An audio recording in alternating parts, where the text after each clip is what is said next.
Era una mañana como cualquier otra en un mundo donde lo extraordinario y lo peligroso coexistían en una tensa armonía. Bestias colosales, de formas tan aterradoras como fascinantes, merodeaban por vastos bosques y llanuras interminables, marcando su dominio con rugidos que hacían temblar la tierra. Estos animales, vestigios de eras olvidadas, se mezclaban con las leyendas vivas que susurraban los vientos. En este mismo mundo, los goblins, criaturas astutas y crueles, vivían al acecho en las sombras de los bosques más espesos. Desde hacía generaciones, su existencia era un recordatorio constante del peligro que acechaba en lo oscuro.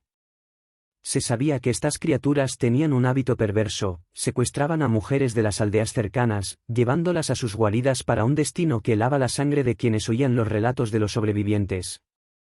Aislada del bullicio del mundo mayor, en un rincón remoto del continente, se alzaba una aldea pequeña y humilde.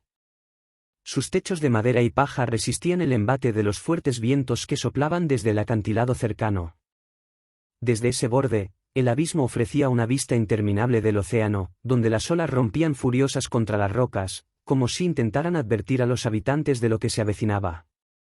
Los aldeanos vivían con cautela, no solo por las criaturas que rondaban los bosques cercanos, sino también porque los secretos de aquel lugar parecían ocultar algo más profundo. Los relatos de viejos pescadores y ancianos hablaban de una energía antigua que recorría los acantilados, alimentando rumores de una conexión entre las bestias colosales y aquel rincón olvidado por el resto del continente. A medida que el sol ascendía lentamente, iluminando el paisaje con tonos dorados y rojizos, el murmullo cotidiano de la aldea parecía ocultar un presagio inquietante.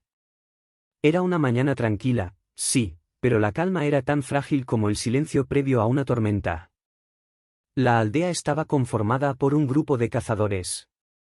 Hombres robustos y experimentados, con cicatrices que hablaban de años enfrentándose a los peligros de aquel mundo implacable. Sus mujeres eran igual de fuertes, encargándose no solo del hogar, sino también de tareas como la recolección de frutos, el curtido de pieles y la transmisión de tradiciones ancestrales. Entre los habitantes destacaba una joven pareja que acababa de experimentar la llegada de un milagro, un niño recién nacido. Sus risas llenaban el pequeño hogar, trayendo esperanza a un lugar donde cada día podía ser el último. Al frente de la comunidad estaba el jefe, un hombre de mirada severa y voz firme. Sus palabras eran ley, pero su corazón escondía una preocupación constante por la seguridad de los suyos. Bajo su liderazgo, los cazadores salían en expediciones bien organizadas, conscientes de que un error podía costarles caro. Una mañana como tantas otras, el jefe reunió a un grupo de hombres para adentrarse en el bosque. La comida escaseaba, y los rumores de goblins acechando más cerca de lo habitual empezaban a sembrar inquietud. Era necesario cazar algo grande que asegurara provisiones para todos, especialmente para la pareja con el recién nacido. Tras horas de sigilo y paciencia, lograron su objetivo, un jabalí imponente.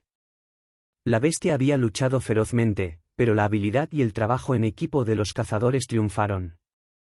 Entre risas y comentarios de alivio, ataron al animal con cuerdas y lo arrastraron hacia la aldea, imaginando ya el banquete que celebraría su éxito. Sin embargo, mientras ellos regresaban victoriosos, otros ojos los vigilaban desde las sombras. Los goblins, esas criaturas viles con sentidos tan agudos como su crueldad, habían percibido el olor a sangre. El aroma del jabalí muerto era un festín anunciado, y no solo para ellos, sino para otras bestias carroñeras del bosque. Pero lo que realmente despertó el interés de los goblins no fue la carne, sino la oportunidad. Donde había caza, había humanos. Y donde había humanos, casi siempre había mujeres. Con movimientos ágiles y sigilosos, un pequeño grupo de goblins comenzó a seguir a los cazadores, manteniéndose ocultos entre los matorrales y ramas. Sus ojos brillaban con una mezcla de hambre y malicia, y su respiración agitada dejaba escapar sonidos inquietantes, como si ya saborearan lo que estaba por venir. Cuando los cazadores llegaron a la aldea, las mujeres y los niños se reunieron para recibirlos. Las risas y el bullicio llenaron el aire, mientras el jabalí era desollado y se preparaba el fuego para el festín.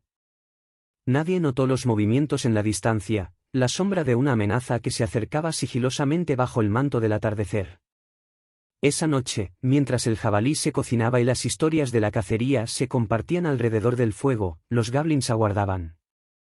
La luna ascendió, y con ella, la oscuridad se convirtió en su aliada perfecta. Pero los goblins, a pesar de su astucia y malicia, no contaban con la experiencia y el instinto afinado de los cazadores. Esa noche, mientras el aroma del jabalí asado llenaba el aire y los aldeanos reían, el jefe, Taruk, permanecía vigilante. Su mirada escudriñaba el horizonte oscuro, más por costumbre que por verdadera preocupación. Después de todo, los goblins rara vez se aventuraban tan cerca de los asentamientos humanos en grupos pequeños. Entre los cazadores también se encontraba Erion, un joven que había asumido la responsabilidad de proteger a su aldea y a su nueva familia. Su esposa, Aya, sostenía a su pequeño Gorat mientras charlaba con otras mujeres de la tribu. Las risas y el calor del fuego creaban una atmósfera relajada, típica de una noche de celebración. Un sonido casi imperceptible llamó la atención de Taruk. Era más una molestia que una amenaza real, el inconfundible sonido de goblins tratando de ser sigilosos y fallando miserablemente. Con un gesto casual, llamó a Erion y a otros 2 cazadores. «Tenemos visitantes no invitados», murmuró Taruk, sin verdadera preocupación en su voz. «Nada que no podamos manejar». Los cazadores se adentraron en la oscuridad, más por deber que por necesidad real. El bosque estaba tranquilo, y pronto encontraron a los intrusos, 5 goblins que se escondían entre los matorrales, sus ojos brillando con un destello lascivo mientras observaban a las mujeres de la tribu. «Mira qué hermosas son», susurraba uno, su voz ronca traicionando sus primitivos deseos. «Podríamos llevarnos un par». Los otros goblins reían por lo bajo, compartiendo fantasías que nunca realizarían. Sus pequeñas armas de hueso y garrotes apenas representaban una amenaza real para cazadores experimentados. «A mi señal», susurró Taruk, casi con desgana. Era casi insultante que estos goblins pensaran que podían amenazar a su gente. No fue necesaria mucha coordinación. Una flecha silenciosa acabó con el primero, y los demás cayeron rápidamente bajo las armas de los cazadores. Fue un asunto rápido y limpio, apenas un interludio en la celebración que continuaba a pocos metros de distancia. Mientras limpiaban sus armas, Erion miró hacia el fuego donde Aya seguía riendo, ajena al pequeño drama que se había desarrollado en la oscuridad. Los goblins eran más una molestia que una amenaza real, al menos cuando venían en grupos tan pequeños. Aunque sus intenciones eran viles, su cobardía los hacía predecibles y fáciles de manejar.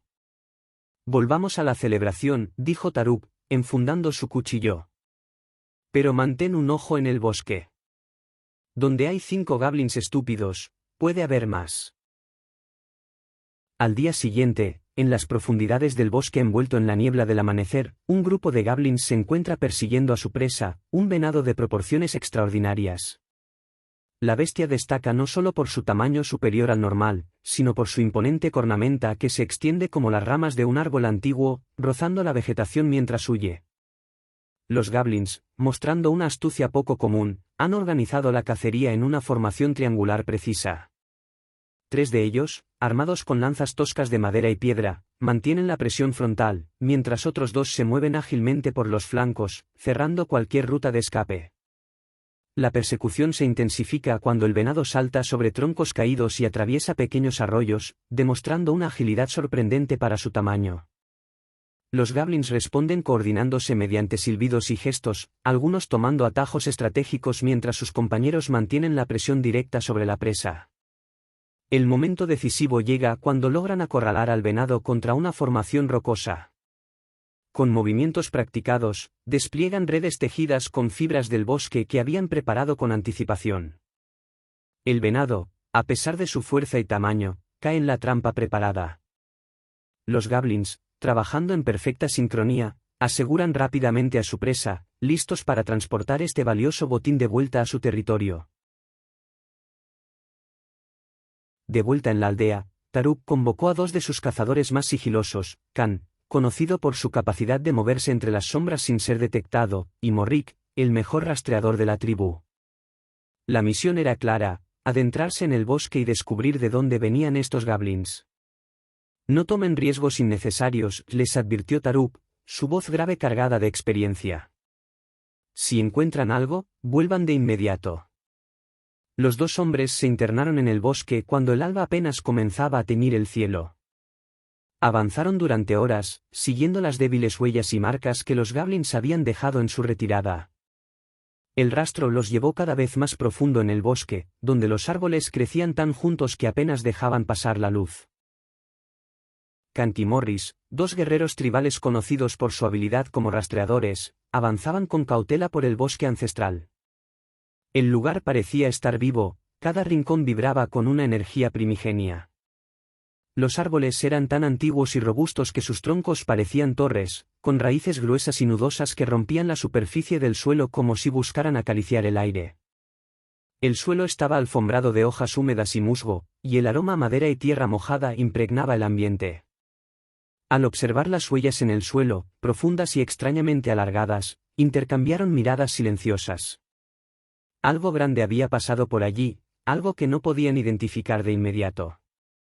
Mientras seguían el rastro, llegaron a una zanja profunda, flanqueada por raíces colgantes y enredaderas. Un grueso tronco caído formaba un puente natural hacia el otro lado.